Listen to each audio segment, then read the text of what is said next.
Jauan Jennings goes absolutely crazy for the 49ers. Odunze has his breakout game, and Malik Nabers looks like one of the best wide receivers in fantasy football for the rest of the season. Lots of that and more on the fantasy playbook. Let's start with the biggest news of the day. It's Jauan Jennings. And Jauan Jennings was somebody I think a lot of people were considering flexing and starting this week, and everybody's kind of like, you know what, it's good without Kittle. He might do something. Well, safe to say he did something. He had 41 points today. He had 3 touchdowns. I mean, we knew that there was potential that Jennings would get involved really quickly. The opportunity was going to be there. We've seen him be good through stretches. He was good last year in the playoffs, but he had 12 targets today for 11 receptions, 175 yards, and like I said, 3 touchdowns on the day. He's going to be one of the highest priority waiver pickups of the week. He is rostered in about 46% of leagues because there were a handful of teams that picked him up before this week, like we mentioned in our stash video that we released on Saturday. Jauan Jennings is going to be somebody that rest of the season you're going to want to have on your roster because you know if there are any injuries at all to that receiving room, he is going to be the guy to step up, and he has this type of ceiling. Odunze took advantage of his opportunity with Keenan Allen being out this week in a very friendly matchup against the Colts secondary. He gets 11 targets, 6 receptions, 112 yards, hauls in a touchdown as well.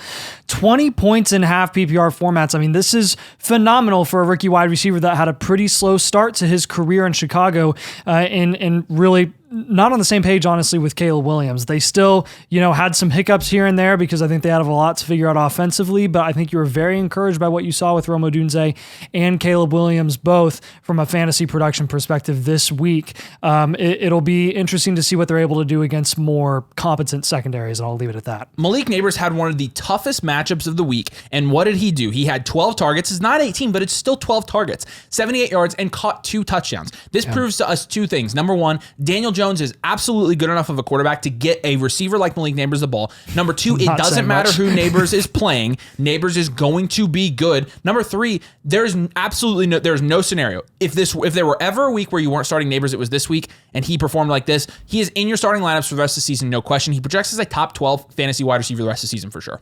Tyreek Hill and Jaylen Waddle and Devon Achane, honestly, all of them struggled without Tua, and I think you're going to see that being a common trend while Tua is out on IR trying to figure out his really unfortunate situation with the constant concussions. But Skylar Thompson also goes down in the middle of the game. Tim Boyle comes in. There has to be 100 quarterbacks in the world that are better than Tim Boyle. I don't know how he continues to find himself in starting situations, but from a fantasy perspective, it hurts Achane, it hurts Tyreek, it hurts Waddle. This is a really, really tough situation to monitor because you can't really sell any of them low because they're already being valued so low. So we'll be talking about this probably at length over the next couple of weeks because they're all very polarizing players, but a rough one for every single one of them in week 3. Do us a huge favor real quick. If you haven't, make sure you drop a like and make sure you're subscribed if you enjoy the fantasy playbook and this content. We're going to bring this to you every week this season. So make sure you're subscribed, turn your notifications on so you get it right when it comes out after the game on Sunday nights. But let's get back to it. We were patient with Chris Olave, and it paid off. He had 17 points today. And when you're looking at his stats on paper, he had 6 targets, which is what he had last week.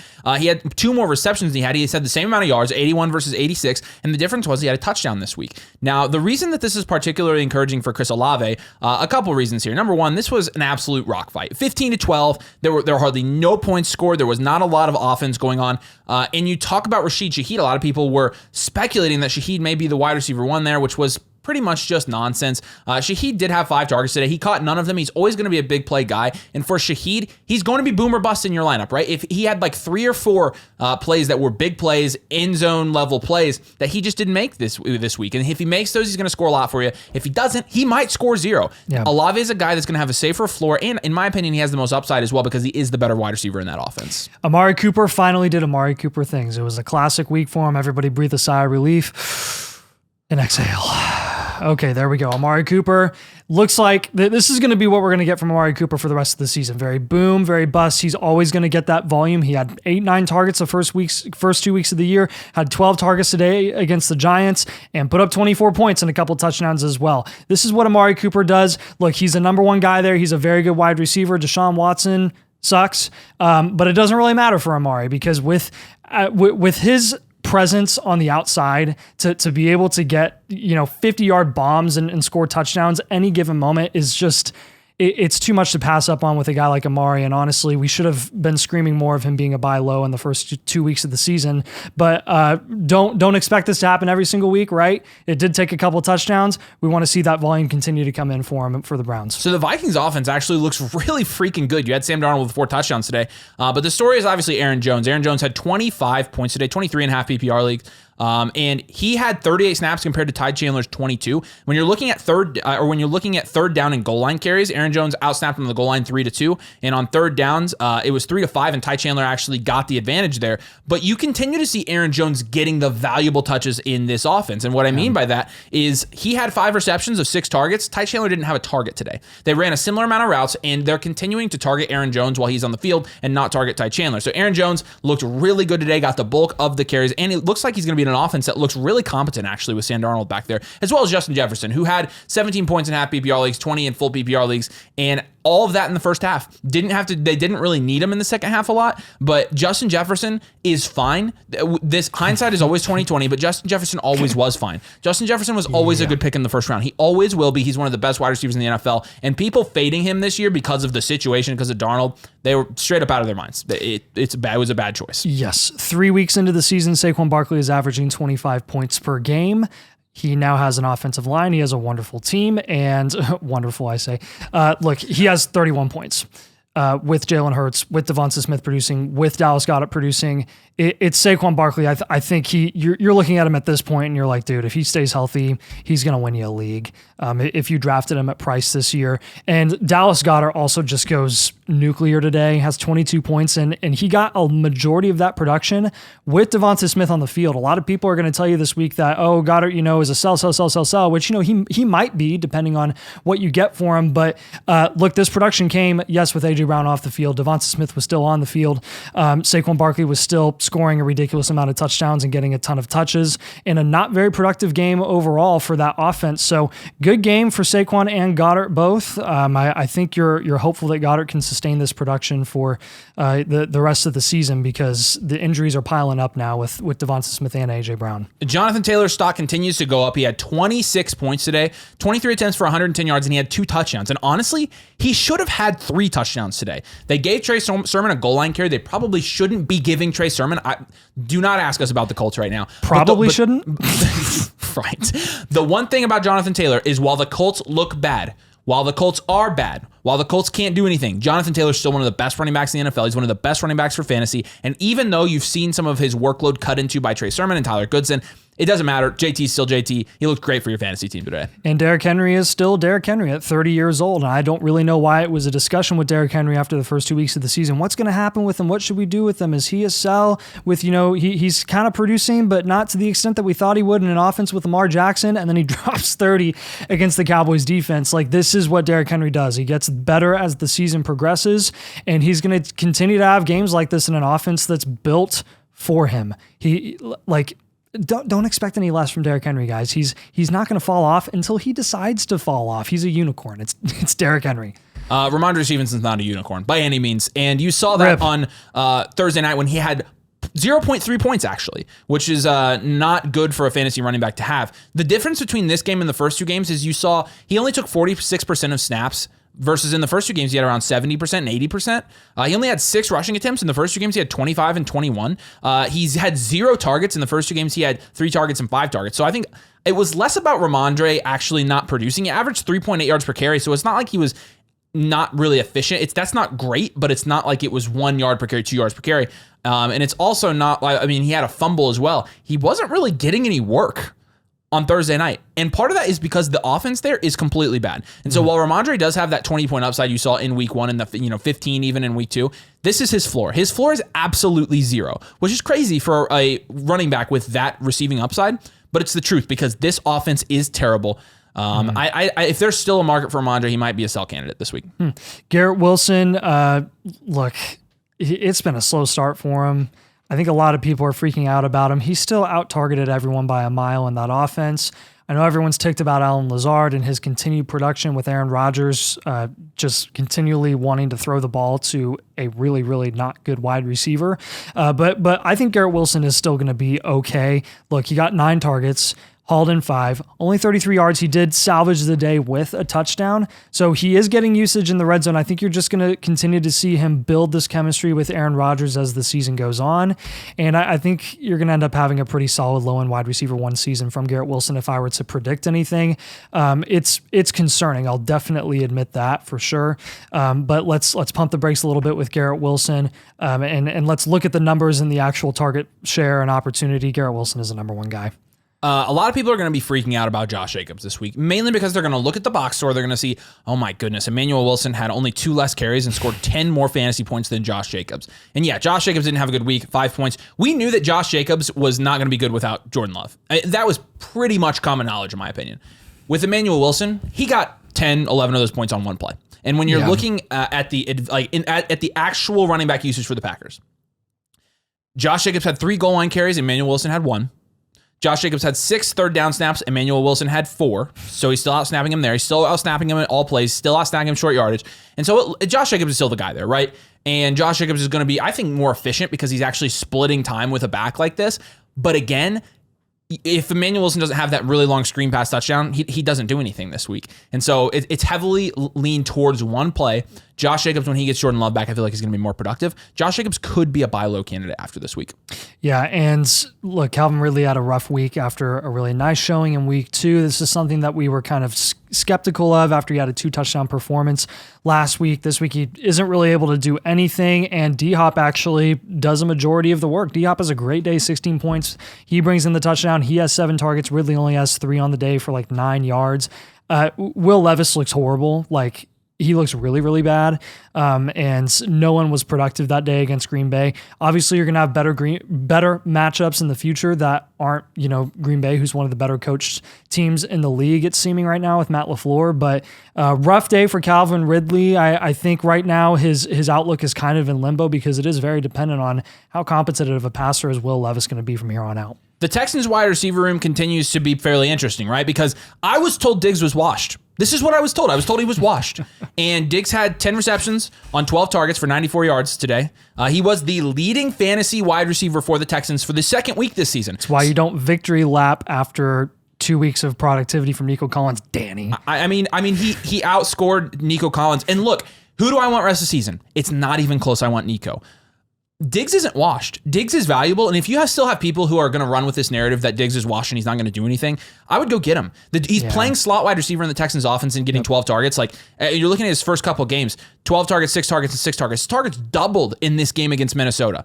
And I think you're going to see CJ Stroud continue to lean on Stefon Diggs as well as Nico Collins, as well as Tank Dell. It's not a Nico versus Tank Dell thing. It's not a Nico versus Stefon Diggs thing. It's a both of them can be productive thing. Nico is great. He is top 12 rest of the season. Stefon is also good, and he can be valuable for your team, and he can do it without scoring a touchdown, which is what we needed to see this week. Yeah, that was super encouraging. DK Metcalf, 6 targets, 4 receptions, 100 yards, a touchdown. Classic DK Metcalf showing 18 points in half PPR. And JSN down to 3 targets again, out-targeted by Tyler Lockett, who had 8 targets this game against Miami, only puts up like 5 points. What do we do? What do we do? Like, we're so excited. Yes, JSN breakout. This is what we're going to see. We got 16 targets from JSN. Like, cannot wait to see him get 10 plus every single week. And then we get this again. Like, what are we supposed to do? Someone please in the comments tell us what we're supposed to do with JSN in this situation. I think really realistically, the only guy that you can count on rest of the season right now, this is week 3, is you can really only trust DK Metcalf to be consistently productive and put up 15 plus points in a week. So I honestly don't really know what to do with Lockett and JSN. I still prefer JSN. I think JSN's going to be fine. But I mean, he's probably going to lay some eggs like this for the rest of the year every once in a while, like he did against Miami. DK seems to be the number 1 wide receiver there from a production perspective. So we've had 3 games so far this year for the Detroit Lions. In all 3 of those games, David Montgomery has scored more fantasy points than Jahmyr Gibbs. Oh my goodness. And this was highlighted, and it doesn't make Jahmyr Gibbs any more risky rest of season, but here's what's particularly interesting to me. And this is 19 points versus 16 points. They're both productive. They're both in your starting lineup. Hooray. With Gibbs, it was always like, yeah, let's get him in there because, of the receiving upside. And I think that you're looking at what he did compared to Montgomery today in the receiving game, and you're a little bit concerned. Montgomery had 3 receptions, and Gibbs didn't have a target today. Montgomery's out carrying him. He out carried him today by 7. I think this says more about Monty, which we told you to buy Monty last week because it's like he's getting so much work and he looks efficient. He looks good. He had 4.5 yards per carry today. Johnson schemes him up well. He does. And look, they don't care about your fantasy team. No, they don't. Gibbs is still going to be productive. Gibbs has had 15, 14, and 16 points. But Montgomery has also had 15, 15, and 19 points. Yep. They're both going to be productive. I'm not concerned at all about Jahmyr Gibbs. This is not a freak out about Jahmyr Gibbs thing. It's more of a David Montgomery is productive. And David Montgomery should be in your starting lineup every single week. Deontay Johnson is a guy that I think you can officially start now. Everyone in Carolina is no longer unstartable. You've got some viable options now, and this is really going to help with all the injuries that are building up. Deontay Johnson, 22 points, 14 targets, over 100 yards, gets a touchdown. Andy Dalton might be not the single reason, but he basically demoted Bryce Young to the XFL, I feel like, at this point. With that showing, they dropped 36 the moment Andy Dalton steps on the field. That's just crazy to me. But look, it's great for all y'all owners of Deontay Johnson who are believers in him like we were. And I think this is encouraging for rest of season, assuming Dalton's going to be the starter for the rest of the year. It's looking like that, at least with the first performance in week 3. And even Chuba as well. Chuba Hubbard has 25 points at the running back position. Now Chuba's more of an interesting case because Jonathan Brooks is going to be coming off the pup after week 4. So keep an eye on this offense, man. I think you're looking at some of those receiving options being viable flex options for the rest of the season. Kyren Williams had a monster day. He had 30 points today in half PPR. He had 3 touchdowns. Give me some. Good job. He outscored Justin Jefferson today. Now, have you noticed I've kept this on my computer so I can just look at it every time I'm crying? Let's not talk about Pollard versus Aaron Jones. But let's not talk about Goedert versus Bowers, okay? Well, it's not like Bowers had a bad game, but Goedert just went off. Look, I think that Kyren Williams, if he can stay healthy, this is a really good sign for him. I honestly was not super encouraged by the injuries to the wide receivers because I thought it would really hurt him. Instead, you just see him, what he needs and what he thrives on is touchdowns.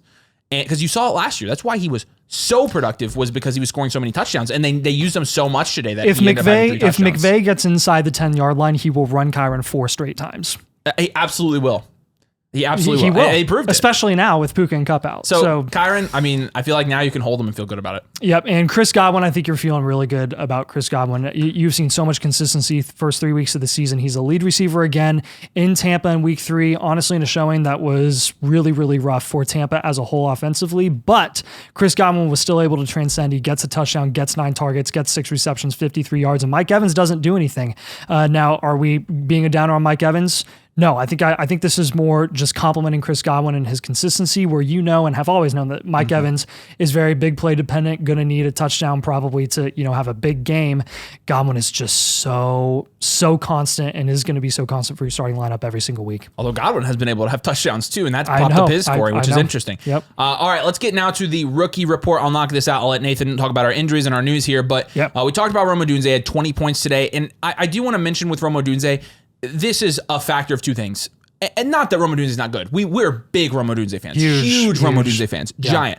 Giant. They played one of the worst secondaries in the entire league, and there was no Keenan Allen today. And so while I'm very encouraged by this, I do think that you need to probably temper your expectations for coming weeks when Keenan Allen does return and when they play better competition. And Caleb threw it 52 times. Correct. So. Malik Nabers, obviously we talked about. He's one of the top 12 wide receivers rest of season fantasy football. Yep. Bucky Irving has continued to outscore Rachaad White. That's not saying much yet because Rachaad White's really not scoring any points. And with Rachaad, a lot of people are going to run with this narrative and be like, oh, Bucky outscored Rachaad. Rachaad scored a touchdown today that they didn't call. That he is actually in the end zone. And so he should have outscored Bucky today, and he was getting the goal line carries. But Bucky Irving got 3 more carries. It seems like when Bucky's on the field, they're more willing to give him snaps than they are Rachaad White when he's on the field. And so when you're looking at the running back usage there for the Tampa Bay Buccaneers today, there was 1 goal line carry, and it was Rachaad White, and we obviously talked about it. Rachaad White got 6 third downs compared to Bucky Irving's 1. He outsnapped him 38-14 on all plays. Rachaad White's still getting the work there. We just have not seen the touchdowns with Rachaad White. And again, we had one today, and it didn't get called correctly. It should have been challenged. So it's unfortunate for Rachaad White owners, but a lot of people are going to run with the Bucky Irving is amazing narrative, when in reality, I like Bucky Irving. Rachaad White's still running more routes. He's still getting more targets, still getting more receptions. And while he can be more efficient on the ground, I don't think it's going to necessarily equate to dominant fantasy production for a little bit at least. Marvin Harrison Jr. had another touchdown today. And I won't say that salvaged his day, but when you're looking at what he did for the rest of the game, he only had 5 receptions for 64 yards. It's not groundbreaking, but I do think you're going to see him have much better weeks when he has touchdowns. That could be true for anybody. However, a lot of players have a high floor. I don't think Marv's floor is that high. I think you're going to see some single-digit games from Marvin Harrison this season, if I had to guess, which isn't a bad thing. You get the boom games. And Braelon Allen on Thursday night was really impressive. Honestly, one of the stories of the week, because he came off of the game where he had 2 touchdowns. He wasn't great, but he had 8 points, right? And this is 11 carries for 55 yards. I mean, he only had 5 less carries than Brees, and he also had 3 receptions. And so Braelon Allen's definitely somebody you want on your rosters, on your bench, so you could potentially plug him in, even as a flex some weeks, but like especially if Brees goes down or something like that. And he's continued to carve out a role there where nobody really expected anybody to get to Brees there. So interesting, but those are our top 5 rookie performers of the week. Yeah, and then over to the injuries. There were less injuries this week, but there were still significant injuries that we're going to want to follow. Devonta Smith looked like a clear concussion. He did not return to the game. After he left, Dallas Goedert had another 40-yard reception. And then Sam Laporta was carted to the locker room. Everybody was freaking out about that. He came back a couple plays later, limped off. Looks like an ankle injury. He may miss a game or 2. We'll keep monitoring that as well, but he hasn't been productive even when he's on the field. Trey McBride had a head-to-head collision in the fourth quarter, very close to the end of the game. He's being evaluated for a concussion. I will not be shocked if he is diagnosed with a concussion by the time this video comes out, and he'll probably miss a week or so. And then you got Justin Herbert, who did not return with that same ankle injury. He re-aggravated it. That'll be concerning for every productive asset in that offense for the next couple of weeks. And then Amari Cooper gets banged up a little bit, attended late. He says he's okay after the game. I expect him to be fine heading into week 4. All right, let's talk about our waivers for the week now. And we build our waivers. We're recording this right now during Sunday Night Football, so there always could be some changes. Last week it was Carson Steele being an obvious waiver pickup after Pacheco got hurt in Sunday Night Football. So these are our waivers as of right now. You could add 1 or 2 more players in. We'll try to update in the comments as the morning comes and as we know more if we have anybody that we want to elevate on this list. But let's start with our lowest priority waiver this week. It's going to be Emanuel Wilson. He's only rostered in 6% of leagues, and I don't expect that to go up much. Again, I think most of his production this week, if you look closely at what he was able to do, came from 1 play. So we'll spend, anywhere from don't place a bid on him to spend about 2% of your waiver dollars on him. You don't want to spend much on Emanuel Wilson because I do think that Josh Jacobs is going to continue to get all the valuable touches there. I don't think Emanuel Wilson is going to be fantasy productive every week. No, and then Roschon Johnson is kind of just a product of a terrible system, and that is DeAndre Swift being incapable of being an effective runner. So Travis Homer goes down, gets injured. Roschon Johnson, next man up. He gets 8 points this week off of 8 carries, gets 5 targets in a pass-happy game for Caleb Williams. This, again, 0 to 2%. I'm not excited about any running back in this offense. Khalil Herbert getting red zone opportunities. He can't even capitalize. It's disgusting all around for the Chicago Bears right now. So let's talk about Chuba. Chuba was somebody that people were dropping last week, honestly. Yeah. And understandably. Understandably. And this offense looked much better. Yeah. The thing that you have to understand is they were playing the Raiders, and the Raiders are not that tough of a team to play against, in my opinion. Defensively, they have a couple good defensive players, but their unit as a whole, I don't feel like is that special. And so when you're talking about Chuba, 21 carries for 114 yards. He had 5 receptions for 50 yards and a touchdown. That's where the majority of his production came from. And I don't think you're going to see that every week with Chuba Hubbard. The other thing to consider here is you can waiver him and maybe sell him, but Jonathan Brooks is going to be coming back here probably in week 5. I think once you see Jonathan Brooks come back, I think you're going to see him split with Chuba at the minimum. And so Chuba's, his workload is not going to be 21 carries a week, in my opinion, once Jonathan Brooks gets his legs under him. So I'm not spending much on Chuba this week. A lot of people already have him. He's rostered in 61% of leagues. If he's on your waivers, I'm not going out there and busting the budget for him. I know 0 to 2% for him, similar to the other guys on this list. Yeah. Domain guys, why have you not talked about Cole Kmet in this video yet? Well, here I am talking about Cole Kmet, okay? He had 11 targets, 10 receptions, just under 100 yards, and gets a touchdown. Good for over 20 points today, and an impressive showing for him in his production. I mean, we were saying that we were concerned to begin the year because Gerald Everett was out-snapping Cole Kmet. That was far from the case this week, especially, again, against a very bad Colts secondary. I would just take this production with a grain of salt because you're going to see a lot of productive receivers and tight ends do well against the Colts all season, and then they're probably going to lay eggs the following week when they play better defenses. And with Cole Kmet, half of that production came from a YOLO 4th down touchdown in the last 90 seconds of the game when they were down 2 possessions. So take it with a grain of salt, but he's definitely a guy that's rosterable and can get some dump offs from Caleb Williams when he's running for his life in the backfield and doesn't have a running back to give the ball to. If you need some wide receiver depth on your team, Allen Lazard is rostered in 39% of sleeper leagues. We're going to recommend 2 to 5% of your free agent budget on Lazard, which isn't much. And I think the reason for that is he was tied for 6th in terms of targets last week on his own team. Okay, you had Garrett Yikes. Wilson out targeting him. You had Mike Wilson out targeting him. You had Conklin out targeting him. You had Breece Hall out targeting him. And you had Braelon Allen getting the same amount of targets as him. The reason Lazard was productive last week, which is 12 points, is not that productive, was because he had the touchdown. And when Lazard does not have the touchdown, which you've seen, he had 2 touchdowns in week 1 and he had 23 points. He had no touchdowns in week 2 and he had 2 points. This is a guy that's entirely touchdown dependent. And I don't think this is going to equate to much rest of the season. I think you're going to more see Garrett Wilson come into his own, and Garrett Wilson's going to continue to get the majority of the targets. So spend a little bit if you need wide receiver depth. He could be a good depth option, a good plug and play option, but for the most part, not really focused on Allen Lazard. There's a lot of passing volume to go around in Denver, and Courtland Sutton has shown, again, 3 straight weeks now that he's been the recipient of a majority of those targets from Bo Nix. I mean, 42 attempts, 35 attempts, 36 attempts against Tampa Bay in week 3. Courtland Sutton has 11 targets, hauls in 7 of them, 68 yards. He got a really nice red zone target as well that could have been a touchdown as kind of a 50-50 ball. He wasn't able to bring it down. I mean, you're again 1 touchdown away from Courtland Sutton having a 17, 18-point game, and he's the hottest waiver pickup, hottest waiver name in your fantasy league if he's on waivers, right? So he is rostered in 66% of leagues right now, so he's not on everyone's waiver wire, so don't come at us, please. There were a number of people in a number of leagues that were dropping Courtland Sutton last week after, Denver looked horrible, and I think Sutton is a guy that you definitely want to roster rest of the season while Bo Nix is providing this much volume in that offense from a passing game perspective. We're going to spend a good amount on Braelon Allen this week because Braelon Allen, like I said earlier, he is somebody I think that you could plug into your lineup moving forward because he is getting double-digit carries for the most part. 11, he only got double-digit carries this week, but I think you're going to see more of that as the season goes on. He is getting a fair amount of targets. He's got 4 targets and 3 targets in the last 2 games, and he is somebody that has carved out a role in New York, and so I am comfortable moving forward. If I need to flex Braelon Allen, he's not a bad flex option. And he projects to get better as the season goes on. He's a rookie. And so I like Braelon Allen. I would actually spend 15 to 20% of my waiver budget getting Braelon Allen as a bench piece on my roster because I think he's better depth for you from a running back perspective than most of the guys that you already have rostered or could go out and get on waivers. He's a really solid option. And again, he only has room to grow and room to improve. And so I really like Braelon Allen. And so he's going to be our priority number 2 this week. And like I said, 15 to 20% would probably get it done. You're going to kind of have to play that by ear. People might go really aggressive for him. So you always want to take 40-point games with a grain of salt when they involve 3 touchdowns and crazy amounts of yardage and big plays, especially when it's Jauan Jennings who's playing behind George Kittle and Deebo Samuel and Brandon Ayuk. 2 of those 3 guys being injured this week, right? The only reason that Jauan Jennings was this productive is because Kittle and Deebo were not on the field. That being said, Jauan Jennings is going to be our number 1 guy because number 1, you're going to have a ton of trade leverage with the guys that own Deebo Samuel and or George Kittle in your league because he was so productive and they can plug him in if those guys get injured, or miss multiple weeks this season. And look, Jauan Jennings also just kind of looked good. And he has shown this in flashes in the past as well. This hasn't just been a one-time thing, right? He has gotten a decent amount of volume in the first couple weeks of the season. 5 targets against the Jets, 4 targets against Minnesota, 2 tough games against 2 tough defenses. Goes against the Rams, a less good defense, gets 12 targets.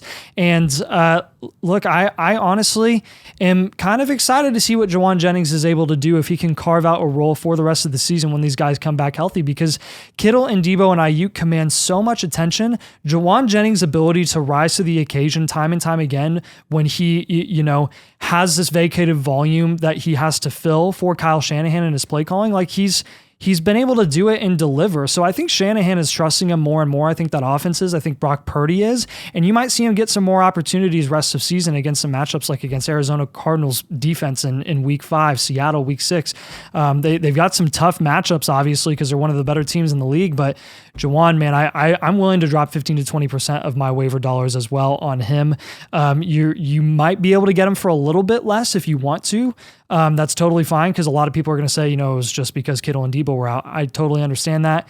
He's still worth picking up because you don't want to ignore the 41 points that he just dropped in week 3. Now let's talk about some buys for your fantasy team this week. We'll put 3 of them on here and then we'll have a dedicated buys video that you should keep an eye out for. It will come out on Monday in the morning. But let's talk about our first buy here. It's going to be Jayden Reed. And the main reason we want to be buying Jayden Reed this week, which we advocated to buy Jayden Reed after week 1 because people were already baking into his price that Jordan Love wasn't going to play. And Jayden Reed is as cheap as he was after week 1. He hasn't really lost a ton of value because he was able to put up 9 points last week on 6 targets. targets. But he also hasn't gained any value. And so I do think he gets a significant boost with Jordan Love coming back. Even with Love out, you saw him being the leading receiver in terms of targets on that team. He wasn't running the most routes because he's not really playing 12 personnel, but he is playing slot pretty much exclusively in 11 personnel. And so 6 targets in his last game, and the second most on that team was 3. And the reality of it is, Matt LaFleur is a genius. First of all, he is a really good coach, and he knows what to do with Willis. They're doing a lot of running the ball, a lot of screenplays. They've used Malik Willis actually fairly well. You've seen Malik Willis have some rushing production. They've basically tailored their game plan around Malik Willis, and it doesn't involve any down the field passes. And so while Jayden Reed had 6 targets in both week 1 and week 3, the production was drastically different. He had 3 times more production in week 3 or in week 1 because he was actually getting the ball downfield. And so when Jordan Love comes back, I expect him to lead the team in targets then as well because he is the slot wide receiver. And in my opinion, he's the best receiver on the Packers. But I think you're going to continue to see Jayden Reed do 2 things. Number 1, get a couple down the field targets every game, leading to some high upside, even when his floor, in my opinion, his floor is 6 to 9 points, right? It's a nice floor. Nice. And the other thing you're going to see from Jayden Reed, which we've seen all season, he's going to get 2 to 3 rushing attempts a game. And that doesn't do much from a production standpoint when he only has 20 yards, right? Which is typical for Jayden Reed. Yeah. But when he has a touchdown, that changes things. And he does have more touchdown upside because the type of runs he's getting are typically kind of gimmicky plays where he's getting end arounds or things like that. And when you have guys getting those type of carries, you're always going to have a little bit more increased touchdown upside. And so Jayden Reed, I think, he's the highest floor player on the Packers. He might be the highest ceiling player on the Packers too. I mean, Christian Watson hasn't done anything this year. Romeo Doubs, he's never really had a super high ceiling. He's always been kind of a 10 to 12 points, and really this year it's been 7, 7, and 2 points for Doubs. Christian Watson hasn't really done anything. I think Christian Watson did have a big play today. So he had 7 points today and 8 points in week 1. And then Wicks has been a non-factor. The Titans there have been non-factors. Touchdown last week, but that was it. Yeah, it was against the Colts, and he can throw it out. Throw it out. He literally hasn't scored a fantasy point other than against the Colts. Right. I think buying Jayden Reed right now is a good idea. You might have trouble buying him because there are going to be people that are a little bit more conservative because they know Jordan Love is coming back. But let's talk about some trade targets and guys you could trade away for Jayden Reed. Guys, we would trade away for Jayden Reed. Looking in this range, Xavier Worthy is being valued rest of the season. When you're looking at expert consensus rankings over on flogfantasy.com/domain, Worthy is being valued 2 spots lower rest of the season. I would trade Worthy for Jayden Reed. I'd trade Brian Thomas for Jayden Reed. I would trade Brian Thomas for Jayden Reed. I would trade Michael Pittman for Jayden Reed. You agree with that? Yes. Pickens, I would trade for Jayden Reed. I would probably, of these running backs, Pollard, I'd probably trade for Jordan Reed. Honestly, Lad McConkey, I'd trade for Jordan Reed. Jayden Reed. What did I say? Jordan Reed. Yeah, Jayden Reed. You know who I'm talking about. So those are some examples of some guys you could maybe try to ship off and go get Jayden Reed with. We got asked to give some examples, so I think that's a good idea moving forward. But Jayden Reed, good buy this week. Yeah, I think Mike Evans is a good buy as well. I know it's not pretty because, every time Mike Evans puts up a game like this, or 2 straight games like this, right? 5 points and 2 points, he's going to put up 2 games after this where he has 20 plus. This is just what Mike Evans does. I guarantee it's going to happen again. Look, this week was a rough sort of situation where they were down like 20-7 very early in the game, and they as an offense kind of had to move away from what they're really comfortable doing consistently, and that's being able to run the ball with Rachaad White and even Bucky Irving. They only ran the ball like 15 times, 16 times in the entire game today, and they had to pass. They were forced to pass a lot more than they wanted to because they were down so early, and they had to catch up. They were playing catch up all day long. It just wasn't pretty. It wasn't a good day for that offense at all, and Mike Evans just kind of suffered because of that as a result. I don't think you're going to see every single game be like this for Tampa. I mean, you just saw them own Detroit the week before, and you saw them be dominant against Washington in week 1 as well. So you're seeing Mike Evans go up against a secondary in Philly who's mediocre at best. I think he's going to have a good bounce back game, and then we'll go from there. But if you go and you buy Mike Evans at a discount right now, I think it's definitely going to pay off for the rest of the season. And our last buy we're going to have here is Najee Harris. And this is going to be a really unsexy one. And I understand that. And I was honestly advocating not to draft Najee Harris at the beginning of the season. But he's averaging almost 21 touches a game right now. And honestly, I think at some point he's going to get the touchdowns as well. You're looking at the Steelers offense. They have been slightly better, I think, than what we expected them to be. And so he had 11 points today, but he had 18 attempts for 70 yards. It wasn't as Trent Richardson-esque as he is a lot of times, but he also had 5 receptions today. Yeah. Fields' presence on the field has actually been kind of nice for the receiving upside of those running backs. I totally agree. And so Najee, I think the touchdowns are going to come because he has 0 touchdowns on the year. This is probably the cheapest you're going to get him rest of season. And so when you're talking about his price right now and where he's being ranked rest of season, he's going around guys like Christian Kirk, Isaiah Pacheco, Khalil Shakir, DeAndre Swift, Zach Moss. I would I'd move Shakir for him all I'd day. Move Shakir. I'd move Swift. I'd move day. Moss, Singletary, Javonte, Jerome Ford, all of those guys for Najee. So if you can pull any of those off, give it a try. And again, you may say, oh, nobody's doing that in my league. Well, we do have people that play in home leagues and things like that. And so keep that in mind as we give this advice. But there you go. Seen some wild deals in our we see lots of wild deals. Fantasy Playbook for week 4. We are super duper excited to keep doing this. So do us a huge favor. Make sure you drop a like. Make sure you subscribe if you haven't. And make sure if you want a team review where we can help you, team blueprint to get you on the right track for your fantasy season, flockfantasy.com/domain. Make sure you use code domain. Choose the annual tier. You get one for free when you sign up and you get all of our tools. Appreciate you guys so much. We'll see you tomorrow with Buy's video.